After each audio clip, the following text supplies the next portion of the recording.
Nesse vídeo vou abordar sobre padronização e medidas de pedras preciosas.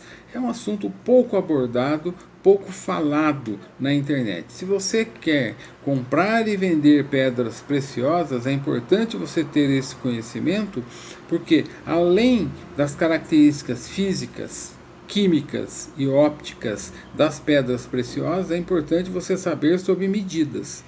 Para você entender, por exemplo, no ramo de mecânica, você tem os parafusos. Os parafusos têm todas as medidas.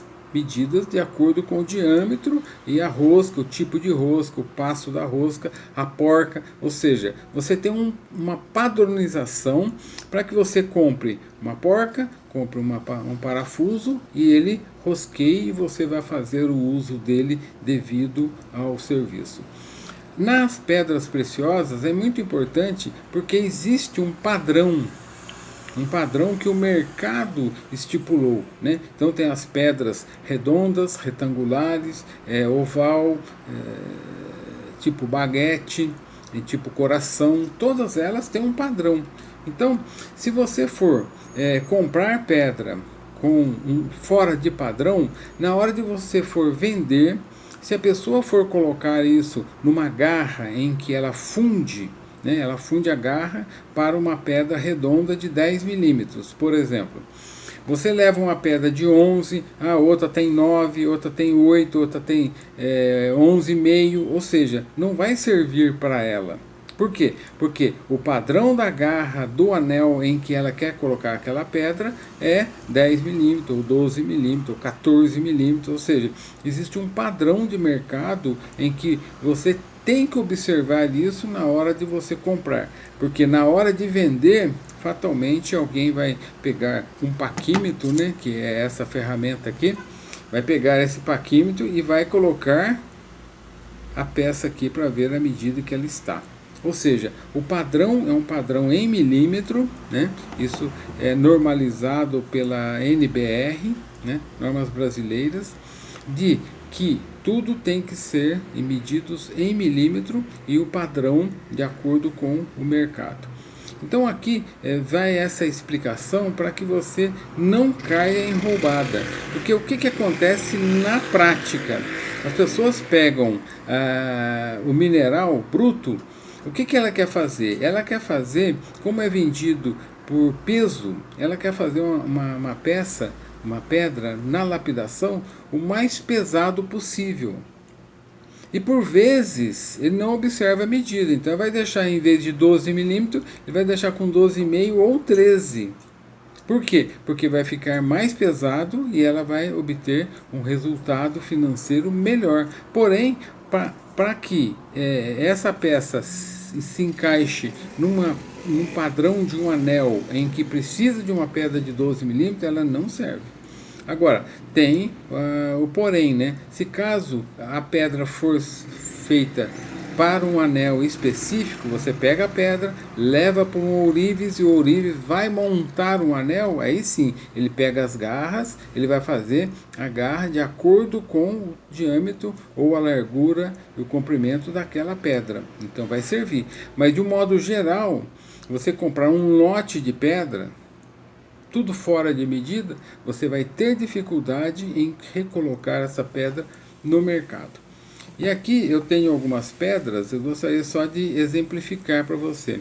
Eu tenho aqui uma ametista em que ela tem a medida aqui, ó, de 11,5, ou seja, não é 12 milímetros, e o comprimento dela está com 16 milímetros, certinho.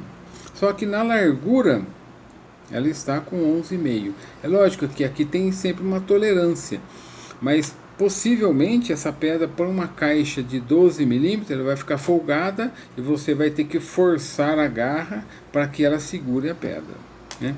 Aqui é uma peça oval, ou seja, ela também tem duas medidas. Essa daqui é uma zircônia, então ela está certinho, está com 12 milímetros de largura e no comprimento dela está com 16 milímetros certinho, ou seja, está na medida. Essa daqui é uma zircônia em que também está com 14 milímetros por 14 milímetros. Aqui é uma peça em coração. É um coração. O coração também é medido em duas medidas. Ele tem 15 por 14. Ou seja, ele tem duas medidas também. Aqui é um famoso cabochão. O cabochão também tem duas medidas. Ele tem aqui 13 milímetros por 18 milímetros. Ele está na medida.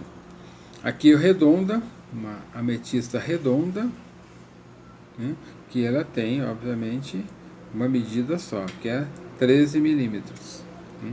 Aqui temos uma navete, em que ele tem duas medidas também. Ele tem aqui 7 milímetros por 14 milímetros. Então está na medida. Então isso é importante você ter essa noção, conhecer um pouco sobre essa ferramenta aqui, desse instrumento chamado paquímetro, a qual você vai medir essas peças para que você não caia em roubada. Agora, o que acontece na prática, né? Que eu já fui comprador de pedras aí pelo Brasil afora, você chega, eles querem sempre vender o que eles têm, obviamente, né? Eles querem, no sentido fora do padrão, né? Eles querem empurrar aquilo que eles têm em mãos. Então ele pega aquele lote, olha, isso aqui eu faço tanto, tanto, tanto, e você, se você não tiver uma ferramenta de medição, eles normalmente não têm. Não tem porque eles fazem do jeito deles, é assim que eu vendo, aí você fica meio que batido na história. Então eu sempre levava comigo um paquímetro, para que eu medisse essas pedras e saber o que é que eu estou comprando e que medida que eu estou comprando as pedras. Então é importante você ter esse conhecimento sobre padrões, porque não é só você saber analisar a pedra, saber se é uma esmeralda, ou se é um rubi, se é uma água marinha, se é uma ametista, não. É também essa questão de medida é importante para você. É lógico, se você vai comprar pedras roladas, também não tem medida. Se você vai comprar minerais para que você faça apenas um adorno de casa ou acha bonito, também não tem medida. Aquelas esferas enormes que eles fazem de minerais também não tem medida.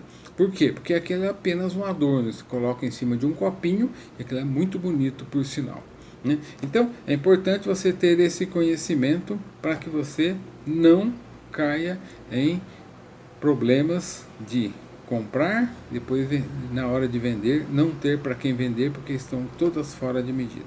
Tá ok? Te vejo numa próxima aula. Se você quer saber mais, clique aqui abaixo. Nós temos um curso completo sobre gemologia e identificação de pedras preciosas. Modéstia à parte, é o curso mais completo. E temos também um canal no YouTube com 260 vídeos e temos um blog também com quase 400 matérias sobre gemologia, sobre negociação, sobre pedras, a qual eu já estou aí trabalhando e fiz meus primeiros cursos no milênio passado, que foi em 1985 que eu comecei minha carreira dentro dessa área e estou aqui firme até hoje. Um abraço e te vejo no próximo vídeo.